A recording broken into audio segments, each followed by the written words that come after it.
Julian said they were not coming.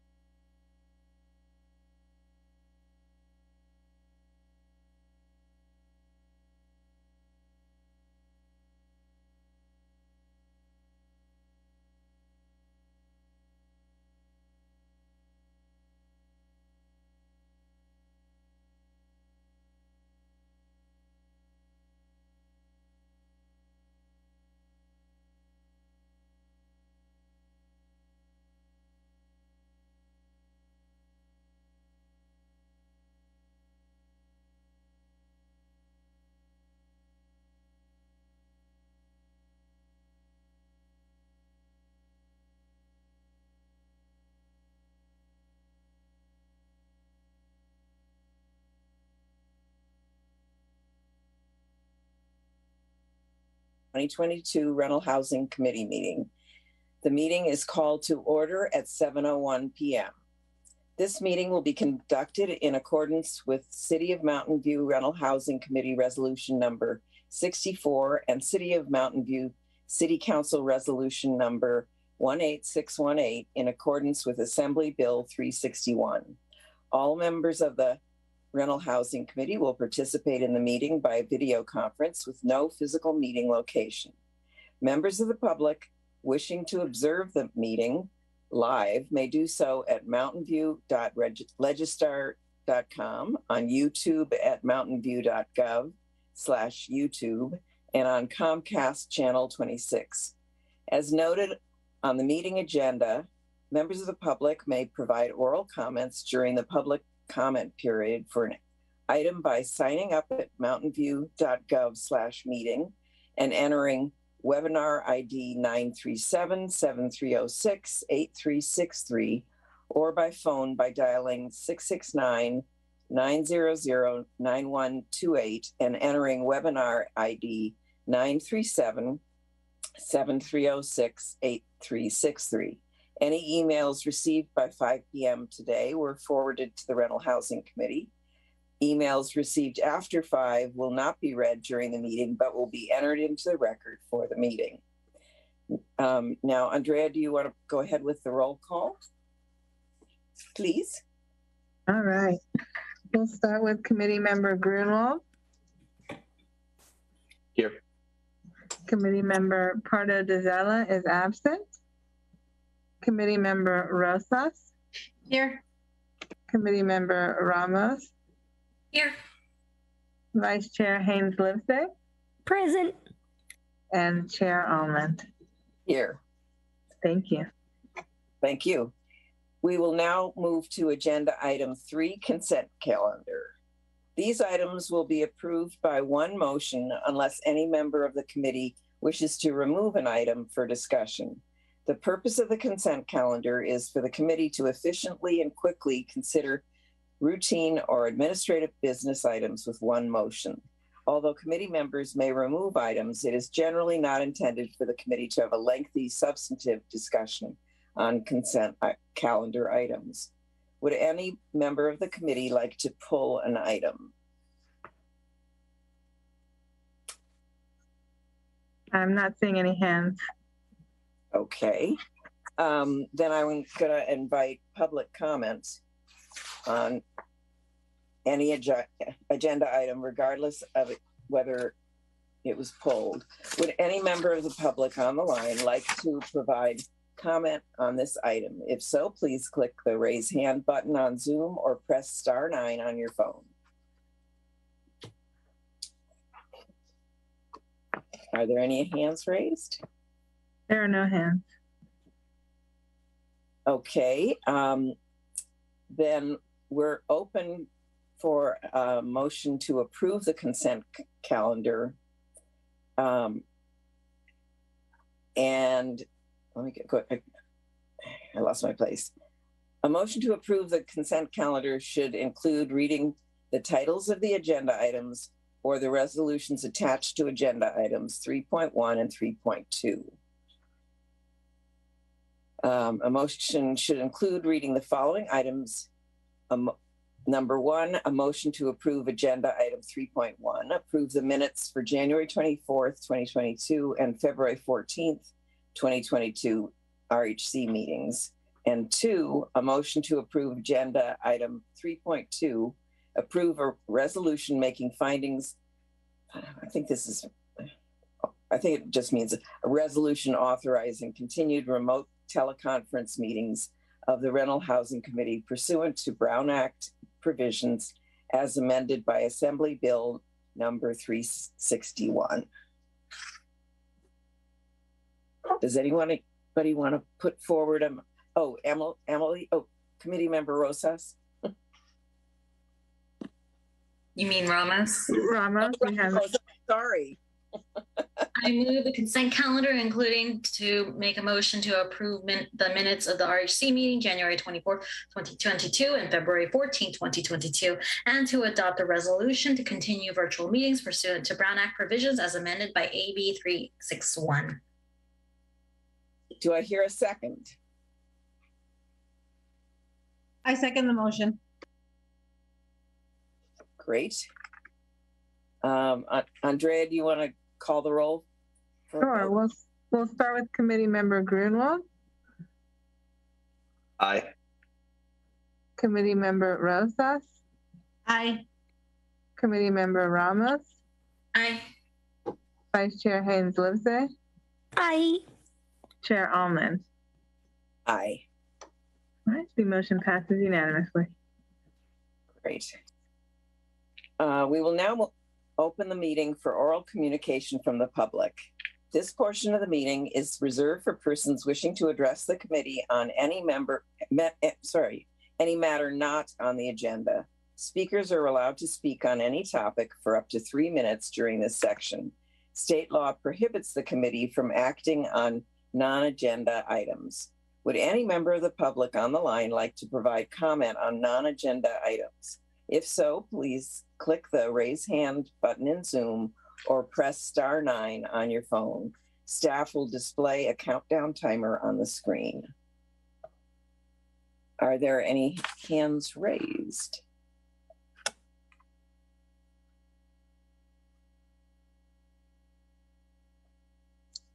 I'm not seeing any hands.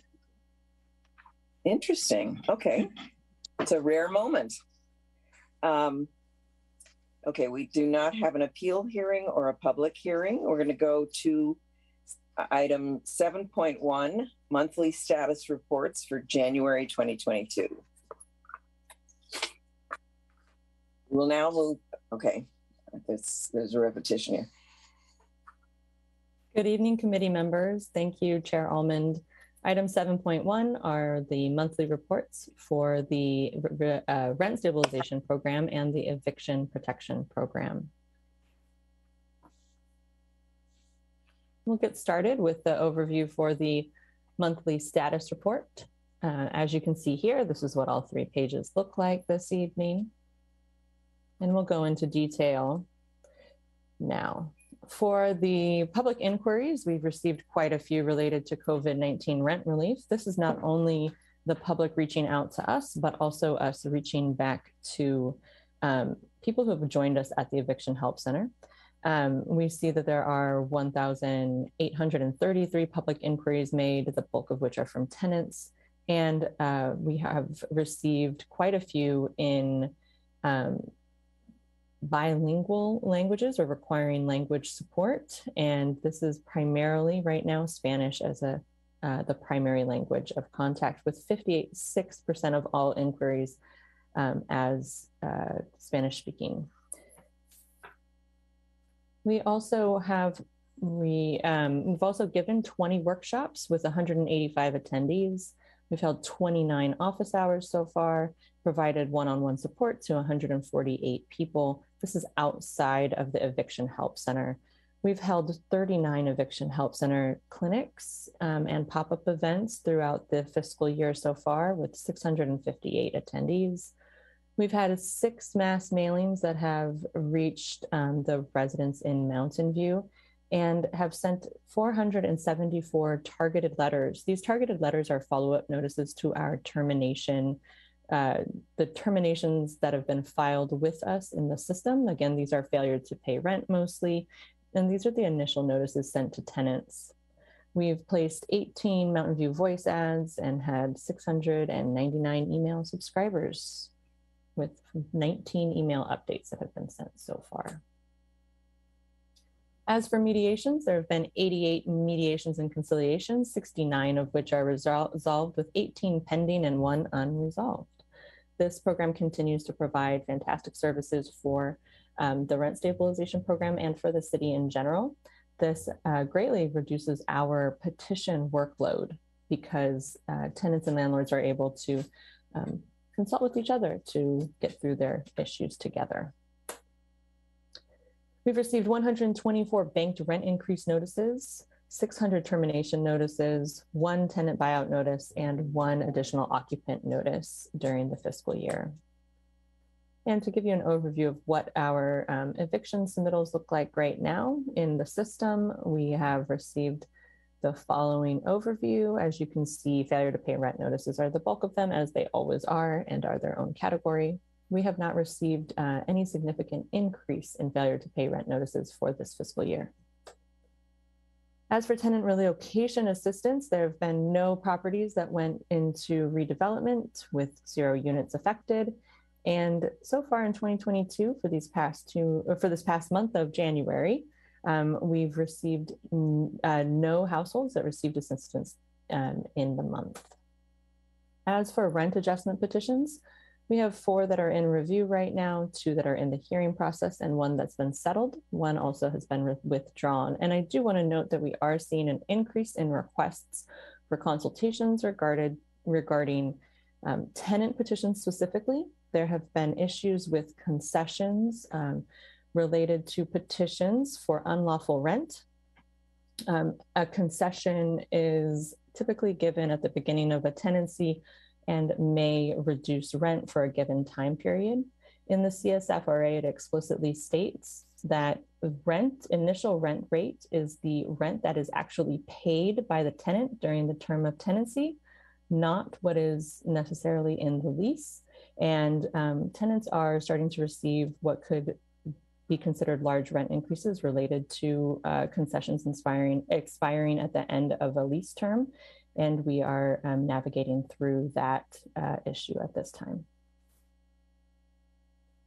As for market conditions, you see that the market is starting to stabilize even more. We have 6.6% vacancy rate coming from CoStar right now for fully covered units. This is expected to continue to decline as landlords put units that they've been holding vacant back on the market. We'll start to see this probably drop down to what we had seen pre-COVID shortly. As you can tell here, the rent rate has increased and is almost back to what we were seeing pre-COVID as well for all units. And the last point of data in the monthly status report for the rent stabilization program are for sales. We have 5 properties that are on the market with a total of 180 units up for sale, or 80 units up for sale. And so far this fiscal year, 120 units have sold. Again, these are just properties transacting. These are not properties that are going into redevelopment, just general normal transactions in the marketplace. And that concludes the monthly status report for the rent stabilization program. Does anyone have any questions?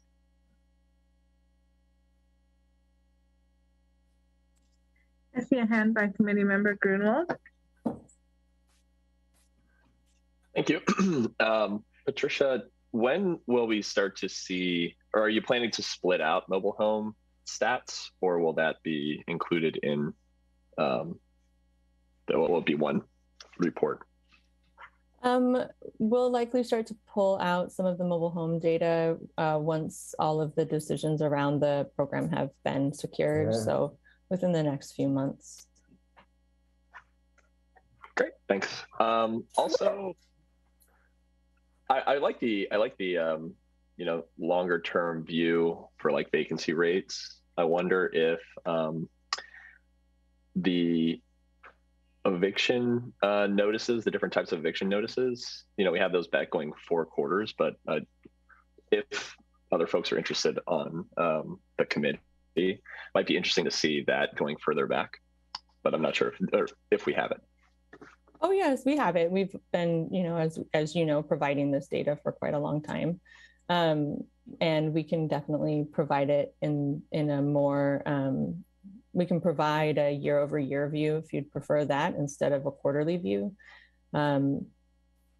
If you're wondering specifically about any particular data points, we've actually gone back and done all of the research. There's been no significant increase for the past few years when looking back at failure to pay rent noticing. Right now, this is likely due to the eviction protections that have been in place and the rent relief programs that have been providing assistance. We anticipate that there will be an increase in evictions related to failure to pay rent as the state's program expires, if there's no additional protections put in place. Yeah, again, the intent there, I think, is if we can, for certain things, we'd expect to see a spike during COVID, or as you're saying, when COVID protections expire. And I just think when and if that spike happens, we could compare that to what the benchmarks were prior to this period of time that we've been in the pandemic. So if others find it useful, I'd like to see that multi-year view if you have it. Are other committee members interested in a multi-year view for termination notices?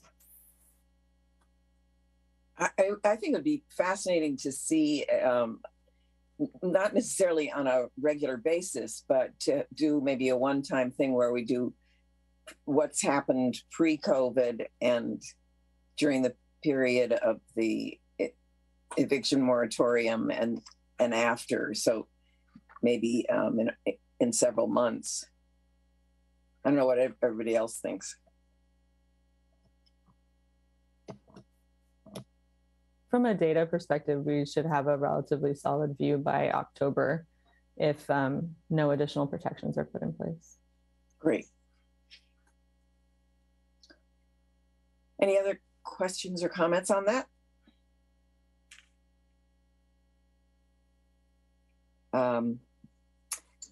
Next, so we go to committee deliberations and feedback. We can go on to the eviction prevention program. Yeah. Okay, so we'll start with the front here. We've held 32 clinics so far, representing a total of 232 individual households that have applied for the state rent relief program at our city's eviction help center.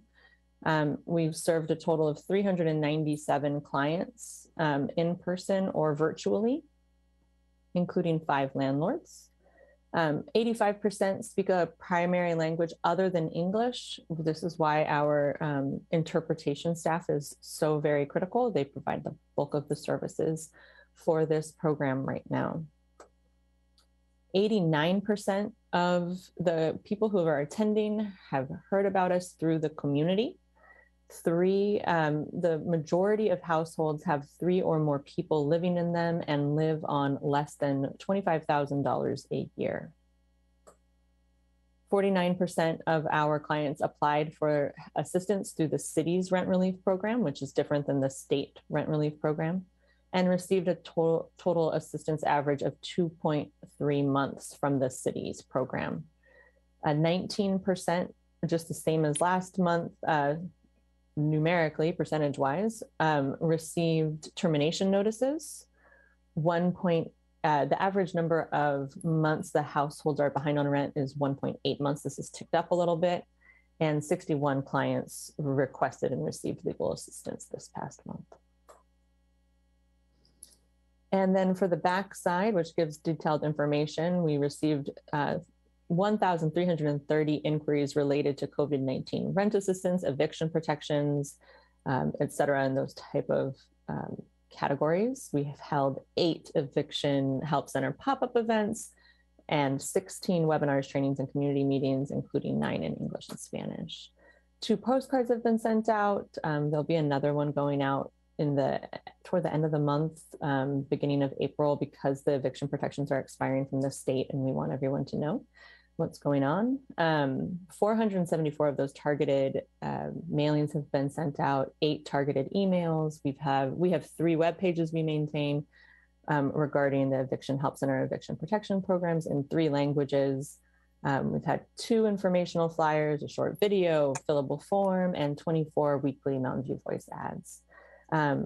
We've had 1 press release, and now, as of this month of February, there have been 4 news media coverage. This is January's report, so it doesn't have that in yet, and 4 social media posts. And then the very last point is these termination notices. Again, when we look year over year and remove the time period from when the eviction protections halted all termination notices being filed with the state, we've not seen an increase in any of the eviction noticing at this time. But we do anticipate that it will start to go up after the eviction protections fully end in April. Are there any questions about the eviction prevention program infographic?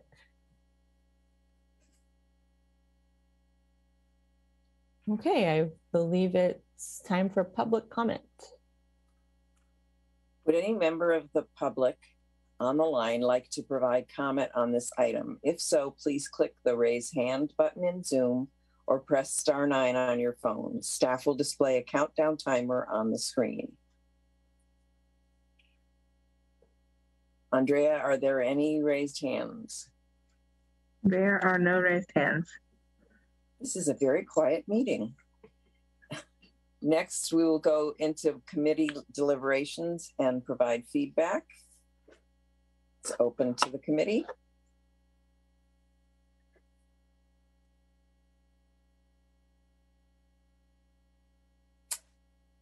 I'm assuming that means no one. Oh, I'm sorry. I see a hand by Vice Chair Haynes-Lister. Yes, Vice Chair Haynes-Lister. I just wanted to say, for the idea of showing the data year over year that committee member Greenwald had suggested, perhaps we can do that on a quarterly basis. And that way we have a full quarter done when we do that look back. It's just an idea.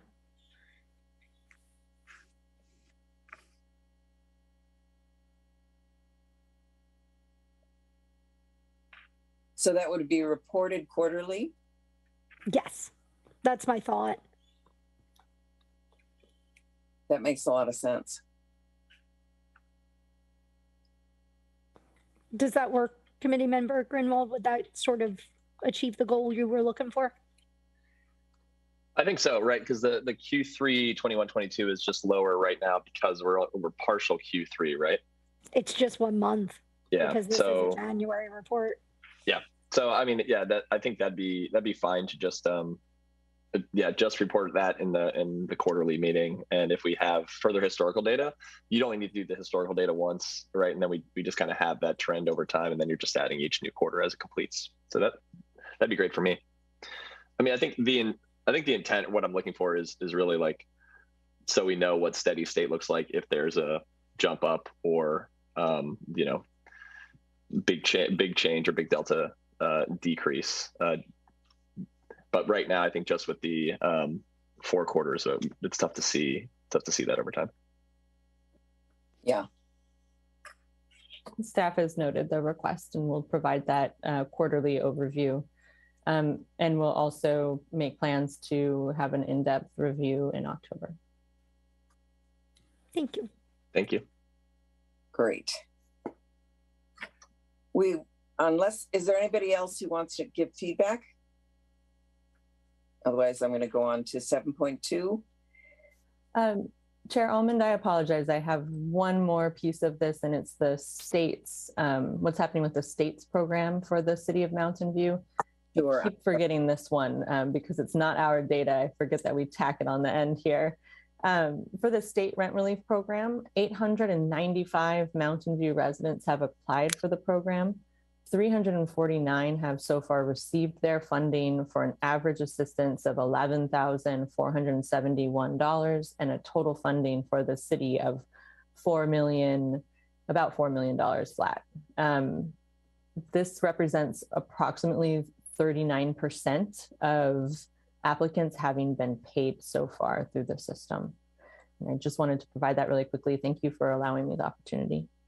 Absolutely. Thank you. Sorry to cut in there. So now we can go to 7.2. We will move to agenda item 7.2, draft amendments to chapters 5 and 7 of CSFRA regulations. We'll begin with a presentation from staff. Yeah, and I think Naz is going to do this presentation. Yes. Good evening, everybody. We can go to the first slide, please. So the purpose of this is just to amend CSFRA regulations chapter 5 to clarify the definitions of place and hearing, and then to also amend CSFRA regulations chapter 7 to eliminate the income requirement for other hardship based on extenuating circumstances. So both of these amendments are basically just to bring the CSFRA regulations, the various definitions and requirements into alignment with what you've previously adopted for the MHRSO regulations. Next slide. So the Chapter 5 amendment amends the definition of place in the hearing regulations to include virtual conferencing platforms such as Zoom, and also requires that a link to any virtual hearing be sent to the parties and distributed to the public at least 72 hours before the hearing. This is already required by state law, but the regulations just sort of reiterate it. Next slide. And then the second definition that's being clarified in the Chapter 5 amendment is the definition of mailing. And we're adding language to clarify that mailing includes electronic transmission of correspondence to a recipient's provided email address.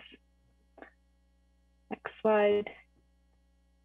And then the Chapter 7 amendment, if you'll remember at the last meeting, the committee decided to eliminate the income requirement for tenants who were filing tenant hardship petitions based on the other hardship category. And so this also eliminates that language requiring tenants to meet a certain income threshold in order to file a tenant hardship petition based on the other hardship category. So tenants now must just demonstrate that they don't qualify under one of the other categories, but they are experiencing some other extenuating circumstances. Next slide. So the recommendation is to adopt the amendment to CSFRA Regulations Chapter 5 to clarify the definitions of place and hearing, as well as to adopt the amendment to CSFRA Regulations Chapter 7 to eliminate the income requirement to qualify for other hardship based on extenuating circumstances. Happy to take any questions.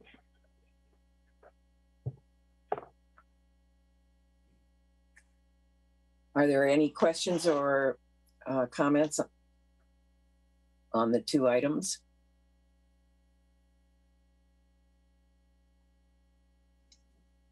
I'm not seeing any hands from the committee. Okay. Since there are no more questions, I now invite public comments. Would any member of the public on the line like to provide comment on this item? If so, please click the raise hand button in Zoom or press *9 on your phone. Staff will display a countdown timer on the screen. Are there any public comments? Yes, I'll ask Alex to unmute. Hey, Al. These are good changes. I like them. Thank you.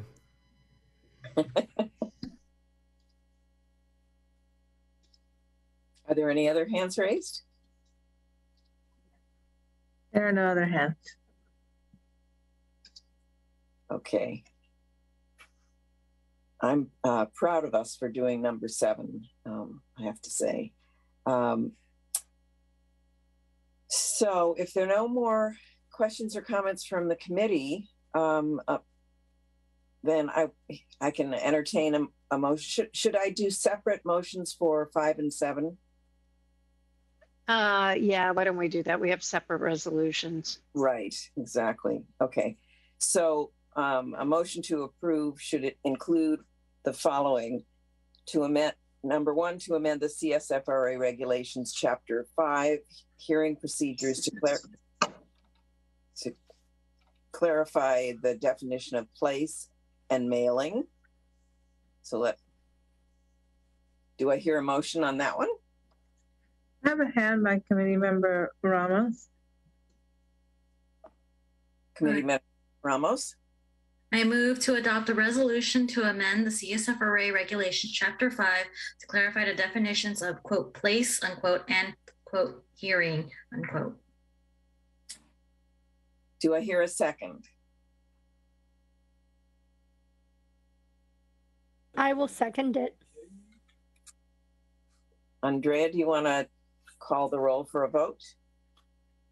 We'll begin with Committee Member Greenwald, Aye. Committee Member Rosa, Aye. Committee Member Ramos, Aye. Vice Chair Haynes Livesay, Aye. and Chair Almond. Aye. Thank you. The motion passes unanimously. Okay. And the second motion I need is, it needs to include to amend CSFRA regulations, chapter 7, procedures for annual general adjustment to eliminate the income requirement to qualify for other hardship based on extenuating circumstances. Do I And hear? by Committee Member Ramos. I move to adopt the resolution to amend to the CSFRA regulations, chapter 7, to eliminate the income requirements to qualify for quote other hardship, unquote, based on extenuating circumstances. Thank you. Do I hear a second? I second. Andrea? Oh, thank you. We'll begin the roll call with Committee Member Greenwald, Aye. Committee Member Rosas, Aye. Committee Member Ramos, Aye. Vice Chair Haynes Livesay, Aye. and Chair Almond. Aye. Thank you. The motion passes unanimously. Great. We will now move to agenda item 7.3, update on relevant legislation and case law in California. We will begin with a presentation from staff. And once again, Naz is going to take the lead on this. Aha. So this is just an informational item to inform the committee regarding recent legislative enactments and cases that impact landlords and tenants. Go to the first slide. So AB 832, this is not necessarily a recent enactment. This is the COVID Tenant Relief Act, but just wanted to provide some updates on what is happening with the state COVID Tenant Relief Act. So starting October 1st, 2021, landlords could evict tenants who either didn't comply with AB 832 noticing and payment requirements, and tenants who failed to make rent payments for October 1st, 2021 and on. So that is one change. And then until March 31st, 2022, tenants still have two protections despite the other protections in AB 832 expiring. The first is that landlords cannot evict a tenant unless they demonstrate one of the following: that their rental assistance application was denied, that they applied for rental assistance but the tenant failed to cooperate, or that the tenancy started after October 1st, 2021. So unless they demonstrate one of these three things, they are unable to proceed with the eviction until April 1st, 2022. And then the second protection that tenants continue to have is that if a tenant has applied for rental assistance and their application has been approved, but a payment has not yet been made, the tenant can request the court to delay the eviction until the payment is made. And then if the payment resolves what was owed, then the case will be dismissed. And if it does not, then the case will proceed on the remaining amounts. Next slide. And should we take questions on these at the very end? I'm not sure what's a better way to go about this. There's quite a bit, so I just don't want people to forget their questions. Chair Almond, would you prefer them at the end or? I think it makes sense to do it as we go along because it would be easy to forget what the first law you're considering. Sure. Yeah, so I'll pause there in case there are any questions about AB 832.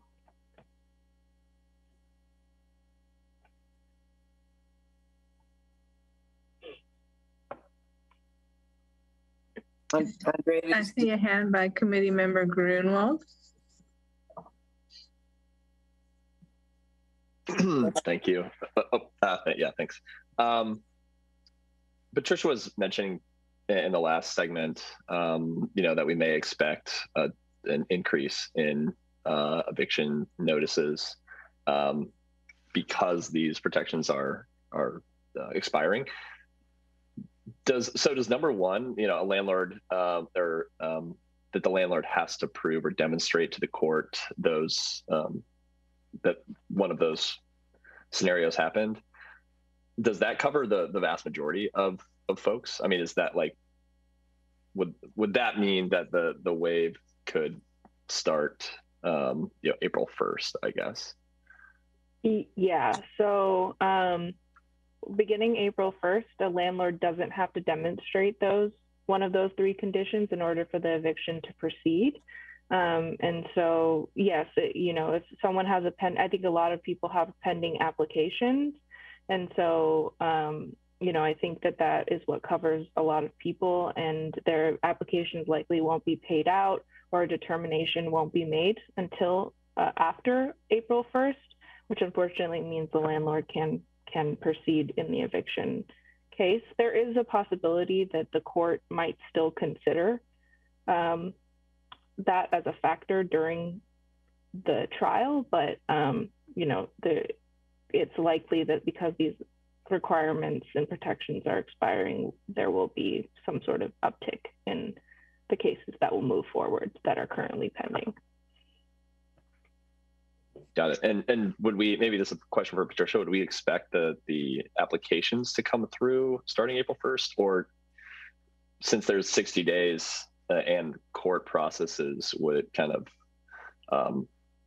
would it all be distributed over those next 60 days? The funding from the state? You had commented earlier on just volume of we received the notices, right? That's the metric that we're tracking. So I'm just kind of trying to square when we might expect when to really look at the chart and see whether things are trending and there's a big decrease, or I would say over change. the next 6 months starting April. So from April to October. Okay, great. Thank you. Could I just make a suggestion that while we're reviewing one of the pieces of legislation, that we have that slide up to look at and review while we're talking and giving feedback? Thanks. I just meant from here on. Okay. I'm going to continue with the next slide. Thank you. So AB 978, this was legislation that was passed in 2021, and it amends the Tenant Protection Act of 2019 to cover mobile home tenants. And the mobile homes that are covered are mobile homes that are owned by management of a mobile home park. And management of a mobile home park just means a park owner or an owner or an agent or representative of a mobile home park. Next slide. So if you'll remember, the Tenant Protection Act, or what is more commonly called AB 1482, has two main provisions. The first is just cause protections for tenants. And so now those just cause protections cover tenants who have continuously occupied a mobile home for 12 months, Or, if someone new is added to the mobile home as a tenant, then if one of the tenants has been there continuously for 24 months, they get these just cause protections. And then the second main provision is an annual rent cap of 5% plus CPI, but no more than 10% per year. And the Tenant Protection Act also limits rent increases to 2 per 12 months. Next slide. If the mobile home is exempt from the Tenant Protection Act provisions, then the landlord must provide the tenants with written notice of the exemption. This is either for tenancies that are currently existing, that would just be a separate notice in the form that's required in AB 978 or in the Tenant Protection Act. And for tenancies commencing on or after July 1st, 2022, the notice must actually be in the lease agreement. If the landlord does not provide this notice and the mobile home is exempt, or is supposed to be exempt, it's not exempt until the notice is provided. So the tenancy will be covered if the landlord does not provide this notice. AB 978 also requires that mobile home landlords roll back rents to the levels they were at on February 18th, 2021, plus maximum allowable increase. So, if a tenant received a rent increase between February 18th, 2021, that was above 5% plus CPI for the year, then the landlord will have to roll back their rent. However, it does not require reimbursement for any amounts that were paid during the time that the rent increase was in effect. Next slide. So AB 978 permits, or the Tenant Protection Act permits cities to adopt more protective just cause and rent control ordinances. And the MHRSO in this case is more protective and therefore preempts AB 978. So these provisions are not going to apply to mobile home tenants in Mountain View. Any questions on that last one before we move on to the next?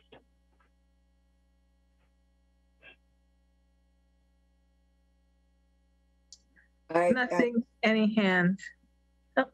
I have a question. I just want to clarify that that is only for park owned units. So the park owners, it's not for anyone who owns their individual spaces, that type. Okay. Correct. Yeah. So this would apply to units, mobile homes, not spaces, because the spaces are covered by the mobile home residency law, but mobile homes that are owned and operated by a park owner and the tenants who reside in them. So if there's an owner-occupied mobile home and you're renting out a room, for instance, in the mobile home, that would be a situation where the mobile home is exempt. However, in that situation, you do have to provide that notice that I stated, that it is exempt. Otherwise, these protections will apply until that notice is provided. Okay, and when you say that MHRSO is more protective, that's if the ordinance goes through, right? The ordinance is already in effect since October 28, 2021. Okay, but the communities have not voted on the MOU option. No, so that's why the MHRSO is still in full force and effect. Okay. Yeah. Right. Great. Okay. I'm done with my questions. If there are no others, I can move on. So the next one is AB 838. So AB 838 requires cities or local agencies generally to respond to habitability complaints from tenants or occupants of units as quickly as they would respond to a request for a final inspection. So essentially in doing so, after they receive a complaint about a substandard condition or a habitability issue at a property, The local agency must promptly inspect the building or the unit. They must document any substandard condition or violations, and then they must advise the owner or the landlord of those violations, as well as any required corrective actions. And lastly, they have to schedule a follow-up inspection. So a time when they're going to come back out and make sure that the landlord has complied with the corrective actions that they've outlined for them. Next. So I think the most pertinent section of AB 838 is that local agencies cannot impose unreasonable conditions on going out and inspecting buildings or units after they've received these complaints from tenants. And unreasonable conditions are defined in the statute to include requiring the tenant or the resident to first make a demand for inspection or a demand for inspection or correction upon the owner, that the tenant must be current on their rent or otherwise in compliance with their lease, or that the tenant cannot be in a legal dispute with the landlord. So, a local agency cannot require any of these types of things or any other unreasonable conditions before agreeing to go out and do the inspection in response to a complaint. Next slide. They also cannot unreasonably refuse to communicate with a tenant about the complaint, and they must provide free copies of reports or citations to any tenants who are affected by the substandard condition or the violation. That is all on AB 838. Any questions about that one?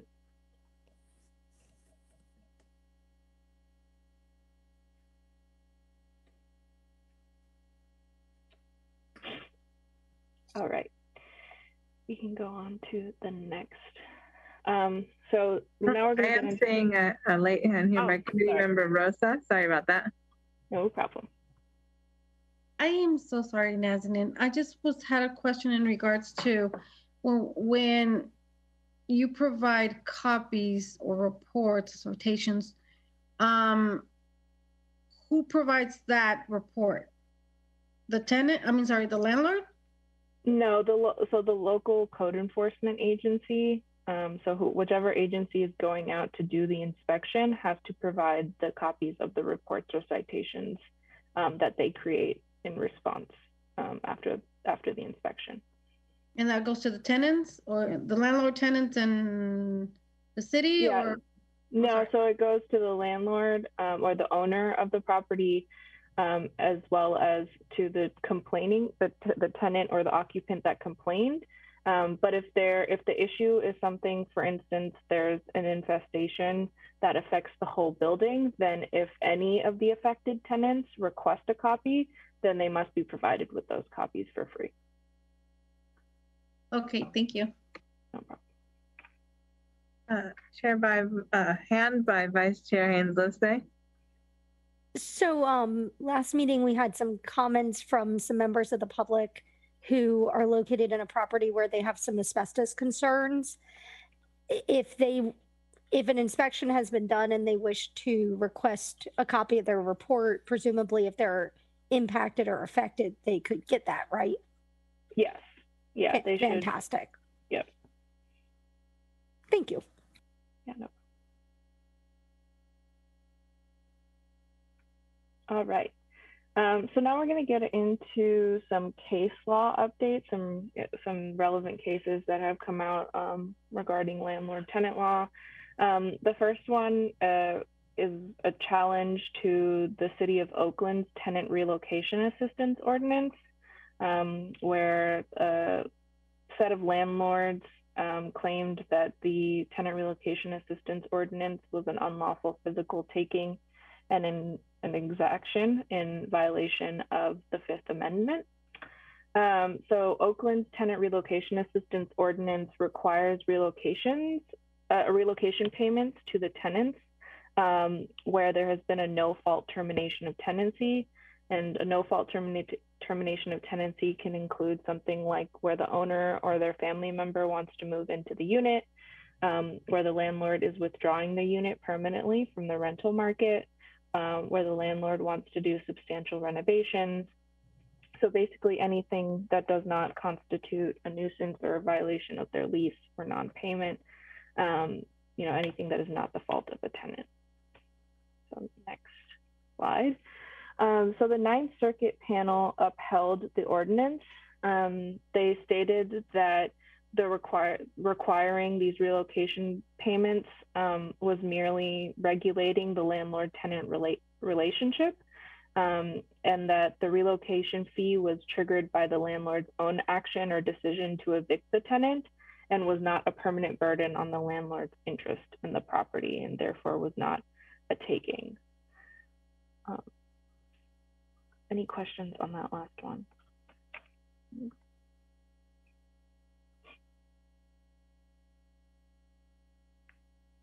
All right. So the next case was a challenge to an amendment of San Francisco's rent ordinance. The landlords claimed that the amendment to the rent ordinance violated Costa-Hawkins by seeking to regulate rent imposed on exempt properties. If you all will remember, Costa-Hawkins is a state law that says that rent control cannot be applied to certain properties, including new construction, single-family homes, etc.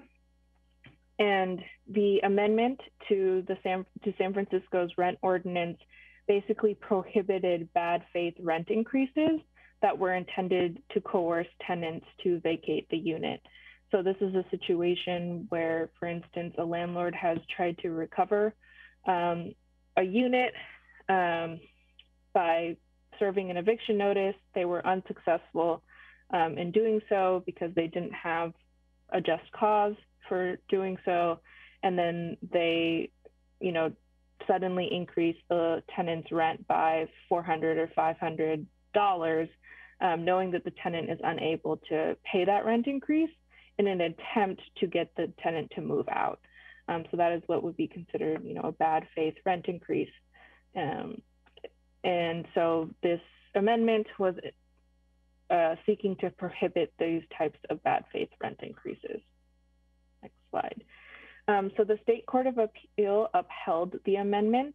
They said that the measure was within the city's authority to regulate the grounds for eviction, and that it did not impose a rent cap or constitute rent control because it didn't generally prohibit above market rent increases or increases closely following attempts to recover the unit.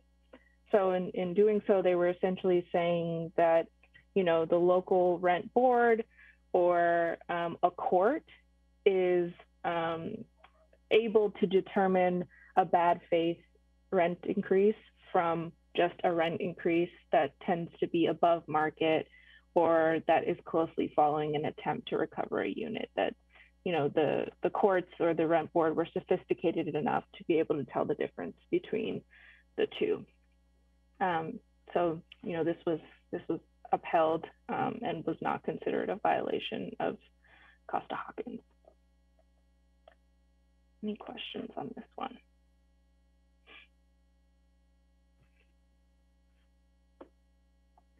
All right, next slide. So the next two are about eviction moratoriums, local eviction moratoriums. The first was a challenge to the County of San Diego's eviction moratorium, which argued that the moratorium has caused financial harm to landlords. The County of San Diego's eviction moratorium prevented landlords from evicting unless a tenant was posed an imminent public health and safety threat. And so very limited grounds for eviction narrowed the grounds for evicting a tenant to only those situations where the tenant was an imminent public health and or safety threat. Next slide. So the court refused to enjoin the eviction moratorium because they found the landlords were unlikely to succeed on any of their claims, including their contract clause claims, their takings claims, or their claims under the California Constitution. Next slide. So in reviewing the contracts clause claim, they basically said that the moratorium was narrowly tailored, it was reasonable and appropriate for preventing homelessness and the further spread of COVID-19. So they said, even though this might change the terms of a lease between a landlord and a tenant temporarily, that was okay because it was, advancing the purpose of preventing homelessness and the spread of this deadly virus.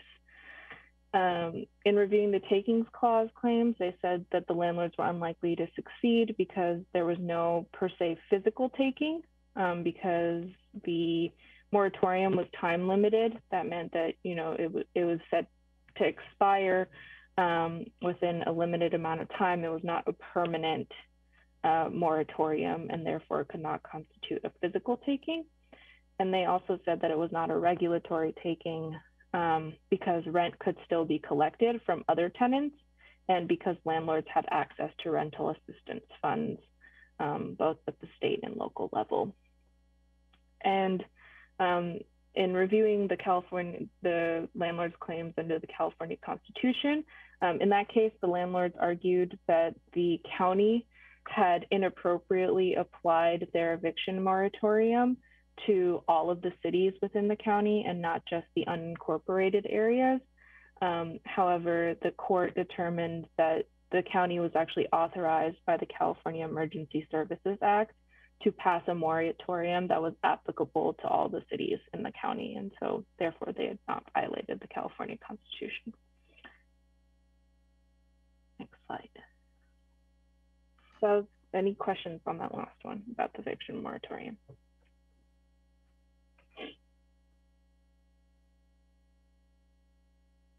Okay, last one. I know this is a lot of information. So the last case is just a federal court challenge by a landlord association to the city of Los Angeles's eviction moratorium. In that case, the landlords argued that the eviction moratorium violated the contracts clause by impairing provisions of an obligation under residential leases. So essentially they said that the eviction moratorium absolved tenants of their obligation under a lease to pay rent. That was their argument. Next slide. So Los Angeles's eviction moratorium did three things. First, it said that tenants couldn't be evicted for non-payment of COVID-19 rent ever, so long as they complied with the declaration requirements. It also said that tenants couldn't be evicted for no fault reasons during the COVID-19 pandemic. So until the state of, I believe it's until the state of emergency expired. And then that tenants couldn't be evicted for unauthorized occupants or pets or for nuisance related to COVID-19, again, for the limited duration of the COVID-19 pandemic. Next slide. So the Ninth Circuit Court upheld the moratorium. It said that even if the moratorium did impair contracts, the city had properly tied the provisions to public health. So this is similar to the San Diego case, where they sort of said the same thing. And then they also said that a moratorium, an eviction moratorium, does not need to require or contemporaneously provide fair rental compensation to be upheld. So that just means that it didn't need to provide for access to a rental assistance fund or anything like that in order to be constitutional. And that is it for these updates. Any questions?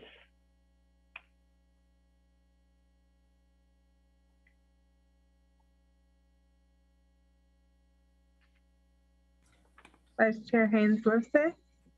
I was just curious. I think, doesn't the AB 832, doesn't that also cover utilities in addition to rent?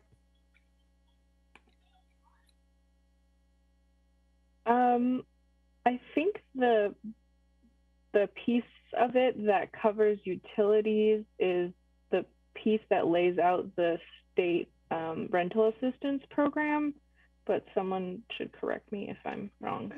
Yeah, I think that's right. It does also contain some language that prohibits utility shutoffs if they're COVID related. So it's more geared towards the public utility companies than landlords. Okay, thank you.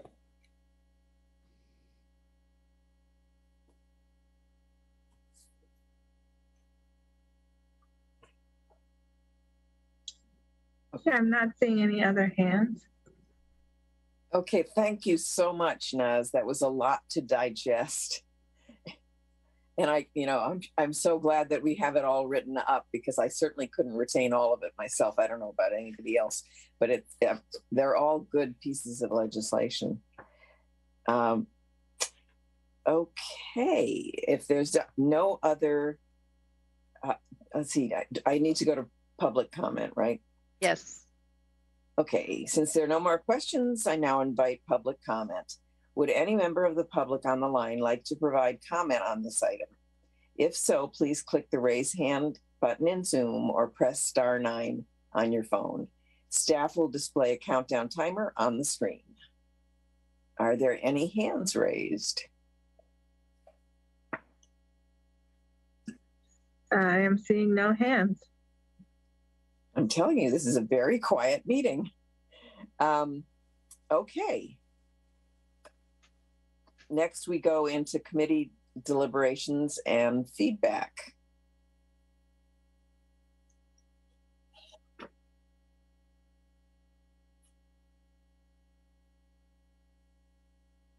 I'm assuming that the quiet means that people are digesting all this information but don't have comments or feedback on it. Am I right? And there are no hands.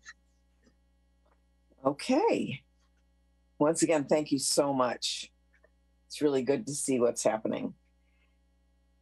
Now we'll move to agenda item 7.4, update on city funding request for the implementation of the MHRSO. We'll begin with a presentation from staff. Hello, everybody. Thank you, Chair Almond, for the opportunity. I wanted to give a quick update. Last Tuesday, the City Council held a meeting on a mid-year budget request update, and part of that request was advanced funding for the MHRSO program. So in total, staff requested a budget for the remainder of this year of $364,000, and we will be presenting a draft budget to the Rental Housing Committee in the next meeting. But we wanted to have this advanced request be approved before we would bring it further details to the Rental Housing Committee. This included the approval for one extra staff analyst for the mobile home program, as well as one-time startup costs and ongoing operations costs. So the request made a difference between funding of one-time startup that does not need to be reimbursed once the Rental Housing Committee receives fees for this program, and an amount of $107,000 was approved for that, and a request of $278,400 as ongoing normal operations, which part would be reimbursable to the city at a point in time that the Rental Housing Committee receives enough funds from fees to be able to reimburse that amount. And further details and proposals for a draft budget will be presented in the next meeting. Happy to ask any questions in the meantime. Does the committee have any questions or comments on Anki's presentation?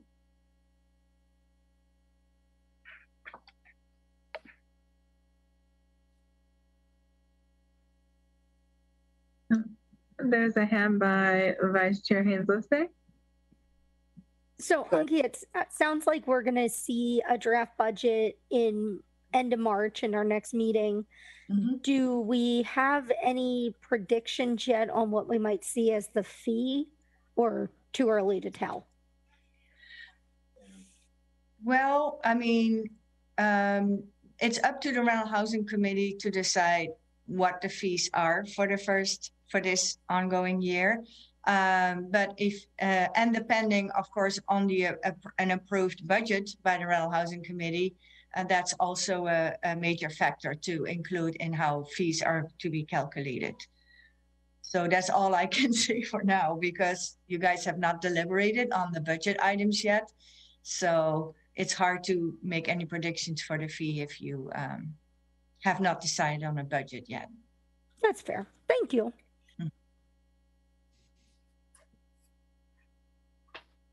And it's also dependent on the council approving the budget that we submit? No. The rental housing committee decides on a budget. Right. All I did last week that we get some advanced funding. Otherwise, we are not able to pay some outstanding bills for people that have provided commiserable services in the meantime. It's October, so. Right. Are there any other questions or comments from the committee?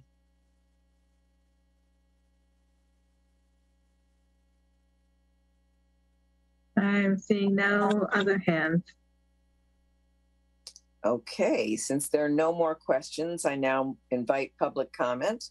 Would any member of the public on the line like to provide comment on this item? If so, please click the raise hand button in Zoom or press *9 on your phone. Staff will display a countdown timer on the screen.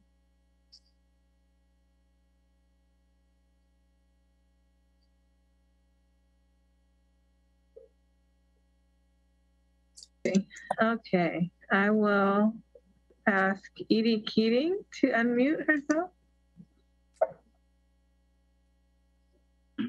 Hi, thank you. Hearing the presentation on this item just made me aware that I'm not as familiar with the new mobile home ordinance as I am with the CSFRA. And the authority to set budgets was given to the Rental Housing Committee and the CSFRA by the voters of Mountain View and the ordinance. And so I'm just curious, what's the equivalent authorization that the city's ordinance, which can be changed by the city, gives a budget autonomy, or, does it give budget autonomy to the Rental Housing Committee to administer and set a budget for the mobile home ordinance? I don't know if, hopefully I'll be able to get an answer in this meeting. I appreciate. Yeah, I can answer that real quickly. It's written in the ordinance. So per your comment, the city council can change the ordinance and withdraw their adjudication to the Rental Housing Committee.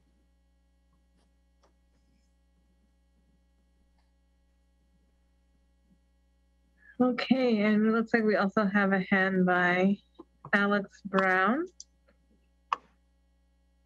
Hey, just wanted to call out all the great work that you guys have been doing with the MOU, and this is without the full approval and funding. I think that it's a really valuable service to have the RHC and RHC staff on these items.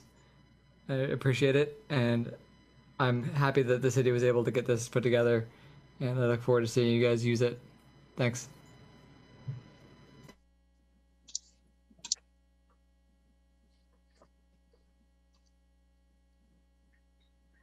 It looks like there are no other hands. Okay. Next, we go into committee deliberations and feedback. Are there any folks wanting to make comments on this?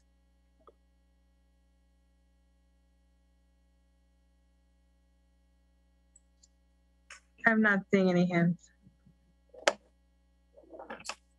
Okay. Thank you so much, Anki, for this. And fingers crossed that we get it all done in March. Well, it's a two-step process. We're going to Right. present you a draft in March. You can deliberate and give us feedback so we can incorporate those potential changes, and then we'll bring you a final one back in April. Right. I was thinking through a process where I maybe could present both this year's and next year's budget, so we don't have to do this twice in a row. I still have to kind of think about the logistics of that, but that sounded like a more cohesive plan.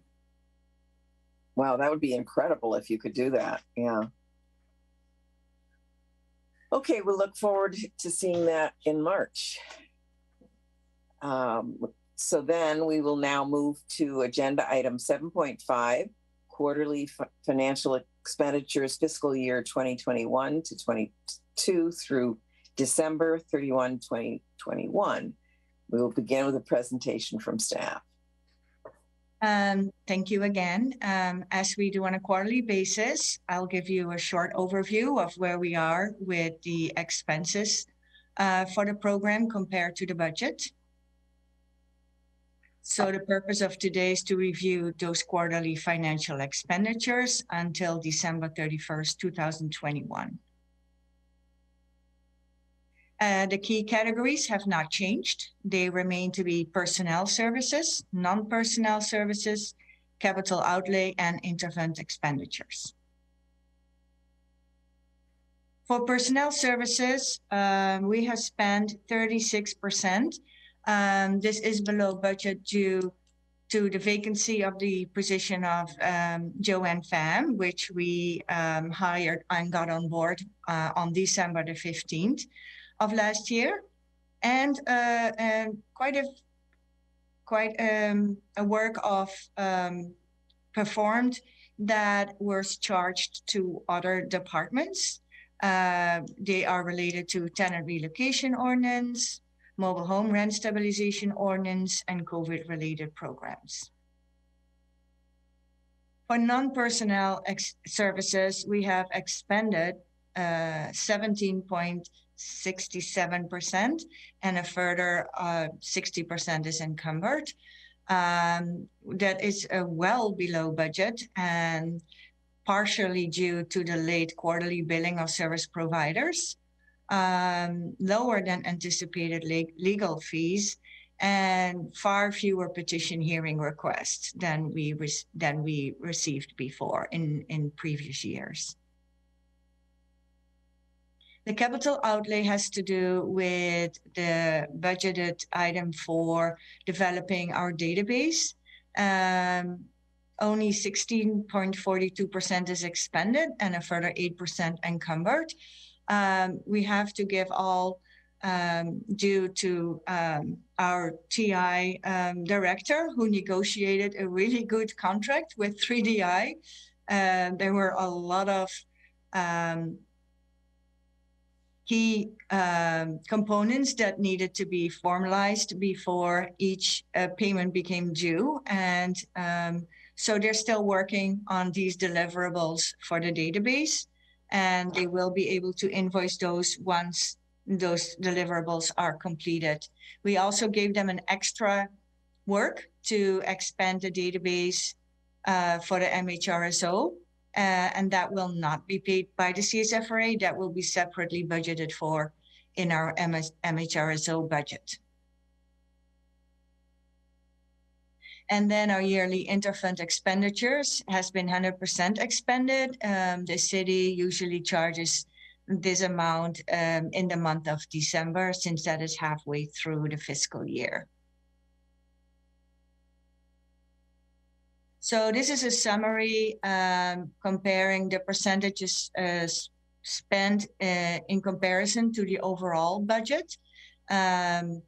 Personnel is about 15%, non-personnel about 6%, the capital outlay 1%, the interfund expenditures 14%, with a remaining budget of 63%. I think this is well in line with what we saw in previous quarters and previous years. So we will always be able to move the non-expended budget part that we raised fees for. We can move that to the next years, so we can discount the fees equally like we did the past years. I'm happy to answer any questions you may have.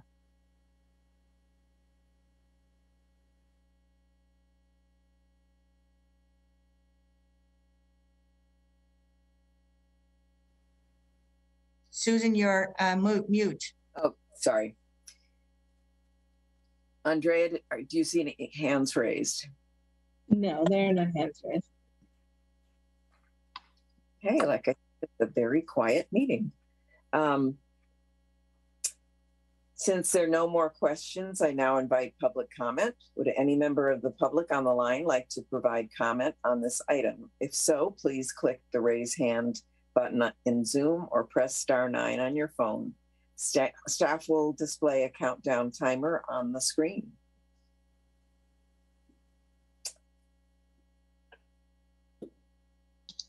I'm seeing no hands. Okay. Thank you so much, Anki, for the presentation. It makes it very clear. Next, we go to committee deliberations and provide feedback.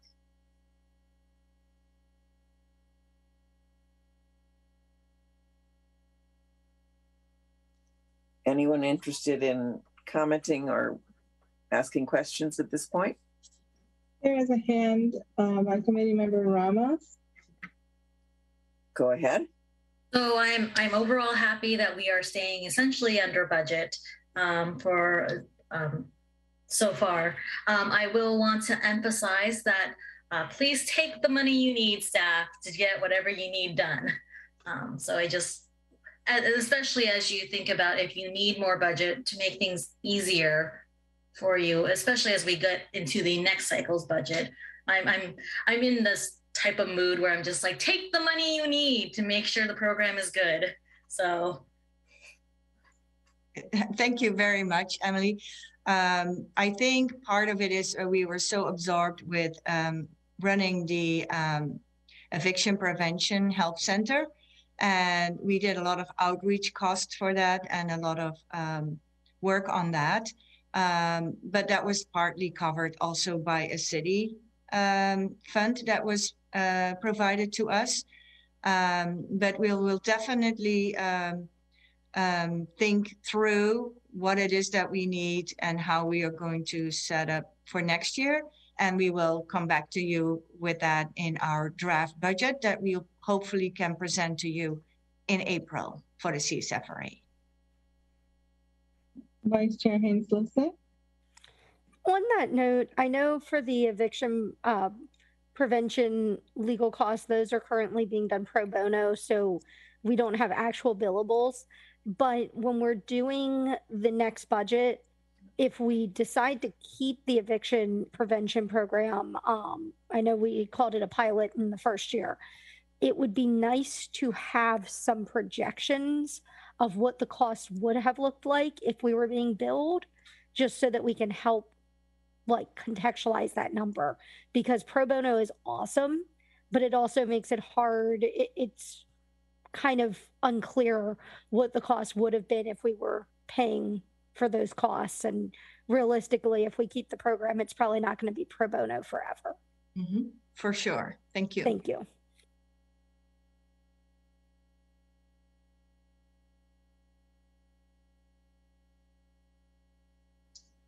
Okay, I'm not seeing any other hands.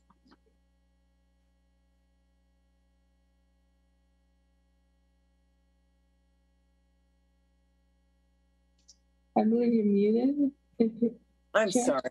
I'm tired tonight. I'm sorry. I apologize. Thank you, committee members and staff. We'll now move to committee staff announcements and updates. I will hand it back to staff for some presentations.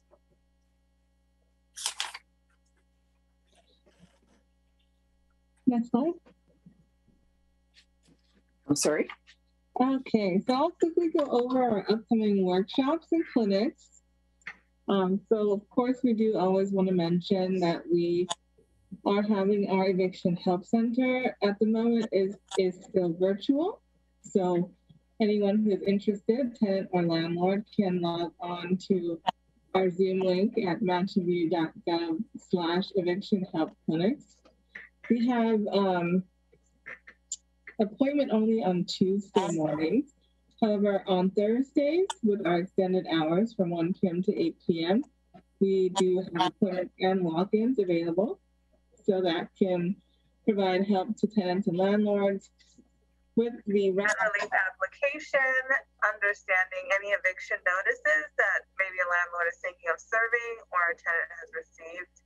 And then we also have our legal assistance available at that time. Now, looking forward to our virtual webinars and meetings. I'll go through this list. It's listed sort of backwards from latest in March to earliest, but you'll forgive me for that. We'll start with our very important eviction protections and rent relief webinars. So we do have a landlord-focused webinar March 22nd at 3. We do have a tenant bilingual English-Spanish webinar March 23rd at 6:30 p.m. And looking at our mobile home rent stabilization ordinance, we have stakeholder meeting on March 10th at 6 o'clock, and we'll be further discussing the MOU. And for our landlords, we have a landlord online tutorial, registration tutorial, and that will be March 9th next week, Wednesday at 3 p.m. And then just to finish up, we are now looking to have our eviction help center move back to in-person. We're sort of ironing out the details of that now that case rates are going down. We're looking at going back to in-person for this. So we'll give you more information on that as we know. Thank you. Any questions?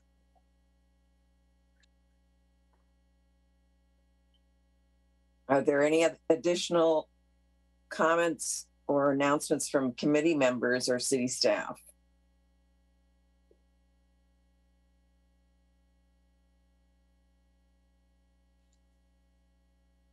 No raised hands? No raised hands. My goodness. Okay. Then that's it for all the items. The meeting is adjourned at 8:22 p.m. The next rental housing committee meeting is scheduled to be held on Monday, March 28th, 2022 at 7 p.m. Thank you, everybody.